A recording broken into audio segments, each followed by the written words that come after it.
bem, voltamos aqui. Aula de número 2, Atos dos Apóstolos, a igreja agora em Jerusalém e a comissão dos apóstolos. Entendemos na aula passada o propósito de Lucas ao escrever Atos dos Apóstolos, né? Qual era a sua intenção, a sua importância, quem foi Lucas, tá? Sua importância na vida do apóstolo Paulo e da igreja. Então nós temos já a comissão dos apóstolos. Entender-se por comissão, o ato de cometer, encarregar, também significa encargo e incumbência. Os missiólogos chamam a missão dada por Jesus ao seu primeiro discípulo de a grande comissão. Ele ordenou os 11 homens, com os quais mais dividia seu ministério terreno, que fosse ao mundo inteiro e fizesse discípulos de todas as nações. Na verdade, são 12, né? Que está tirando um porque vocês já sabem. Ele lhes disse que ensinasse a esses novos discípulos tudo o que haviam aprendido deles. Está em Mateus, capítulo 28, versículo 18 ao 20. Mais tarde, o apóstolo Paulo deu as mesmas instruções a Timóteo. E o que da minha parte ouviste, através de muitas testemunhas, isso mesmo transmite a homens fiéis e também idôneos para instruir aos outros. Está em 2 Timóteo, capítulo 2 e versículo 2. Mas somente em nossas próprias forças não poderemos cumprir nossa comissão. Por isso, o Senhor nos deu uma capacitação além do natural. Mas recebereis poder ao descer sobre vós o Espírito Santo, e ser-me-eis minhas testemunhas, tanto em Jerusalém como em toda a Judéia e Samaria e até os confins da terra. Ou seja, meus queridos, a descida do Espírito Santo em Atos, capítulo 2, é para o complemento, para que essa missão começasse a acontecer, tirando a timidez. O dínamos, do grego, da explosão, dando ousadia em testificar. Isso, infelizmente, foi completamente deturpado pelas igrejas brasileiras, né? O poder não é para o povo ficar gritando dentro da igreja, falando em língua e todo mundo caindo para o chão e dando espetáculo, né? Tem crente que foi até mais arrebatado que o apóstolo Paulo. Não, meus queridos. O poder aqui em Atos dos Apóstolos é um poder que leva missionários. Então, uma igreja saudável é uma igreja que envia missionários, que existe vida para que ela pregue o evangelho. Agora tem muita vida hoje para atividade eclesiástica, não é verdade? Muita vida para teatro, muita vida para dança, muita vida para isso, para aquilo, mas não tem vida para fazer missões. Mas podemos questionar qual o coração da grande comissão? Infelizmente, não aparece na versão corrigida, que traduz assim como no começo do versículo 19. Portanto, ide e ensinai. Na atualizada, podemos descobrir o coração da grande comissão identificando os imperativos, tempos verbais que expressam ordem e determinação. Nela, tá? Que diz assim, ide e fazei discípulos. A única coisa que Jesus mandou é ide e fazei discípulos. Ide e fazei discípulos. Não é ide e frequenta a igreja, é ide e fazei discípulos. Mas infelizmente os cristãos, precisamente da nossa época, aprenderam só a ir na igreja. Assim como nas traduções inglesas e espanholas, a versão atualizada em português traz 2 imperativos. Mas não é assim na linguagem original. No grego, mateteusati, ou fazei discípulos, é o único imperativo nesse texto. Os outros 3 verbos nos versículos 19 e 20 são gerúndios, ou seja, traduzindo literalmente, teríamos, por exemplo, indo em lugar de ide, indo, fazendo discípulo. Os 3 gerúndios, indo, batizando e ensinando, são as 3 funções indispensáveis de como fazer discípulos. Assim, uma vez que esses versículos não são da grande sugestão, mas sim da grande comissão. O discipulado é imprescindível na vida da igreja e na vida de cada cristão. Para Dave Cornfield, hoje, infelizmente, a grande comissão muitas vezes passa a ser a grande omissão. E teremos de prestar contas a Jesus a esse respeito. Paro aqui essa aula para uma crítica como professor de teologia e como pastor aqui agora aos alunos do IPE. Hoje, infelizmente, missões em igreja é um negócio para enganar.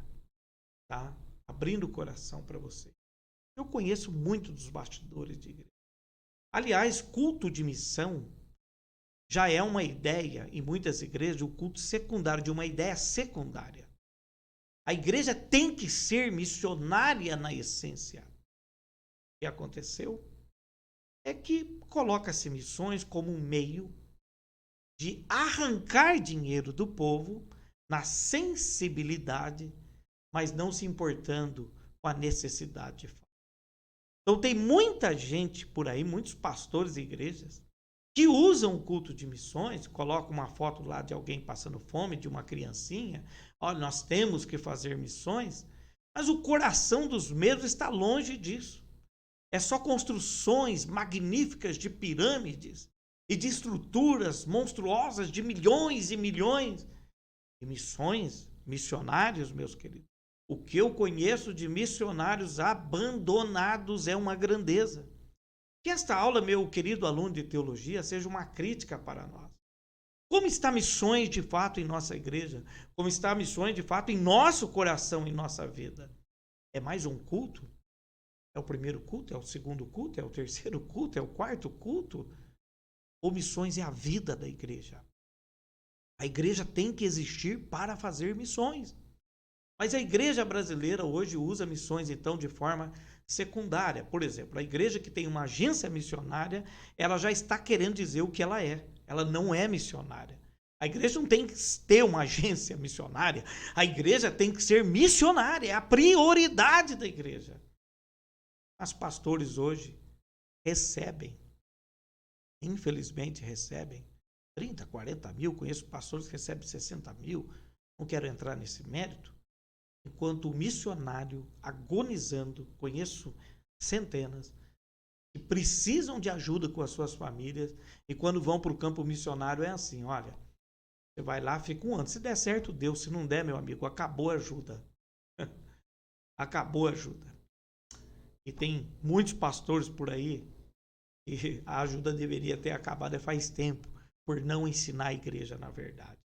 Então, é uma matéria que vocês vão ver aqui de muito choque, tá? De muito choque mesmo. Mas eu tenho certeza que o Espírito Santo vai despertar o coração de vocês nessas aulas. Para a obra missionária, para a importância da obra missionária. Cadê nossos jovens fazendo missões?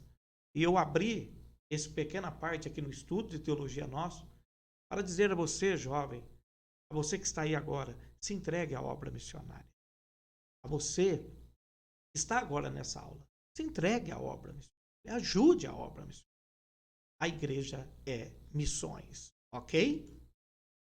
Essa comissão de Mateus 28, 18 e 20 e paralelamente em Atos 1 e 8 é grande por pelo menos 5 razões. Primeiro, letra A, é grande em sua autoridade, das dezenas ou centenas de mandamentos de Jesus. Este é o único em que Jesus se veste de toda a autoridade do universo. Ele se coloca como rei dos reis, senhor dos senhores. Na época bíblica, um súdito que ignorasse ou negligenciasse o mandato declarado, com toda a autoridade real, arriscava a própria vida. É com essa autoridade que nós vamos fazer a obra do Senhor. Letra B, é grande em seu efeito multiplicador. É assim que o reino de Deus pode explodir. Até então havia só um discipulador multiplicando-se em outros, Jesus Cristo. Agora vem a comissão para começar um movimento multiplicador contra o qual nem as portas do inferno prevalecerão. Pouco depois, os discipuladores não eram só 11, mas 120.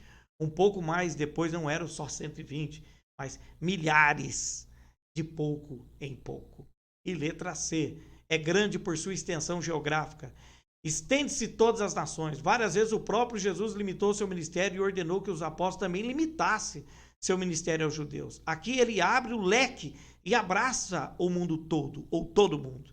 Na comissão de fazer discípulos em todas as nações, encontramos os corações de missões mundiais. Deus não admitiu que sua igreja entrasse em um ostracismo, vivendo só para si, e se encapsula em um único ponto geográfico. Ele quer, na verdade, que seu povo se expanda territorialmente e anuncie o evangelho a toda criatura. Tanto é que esse foi o objetivo da perseguição em Atos capítulo 8.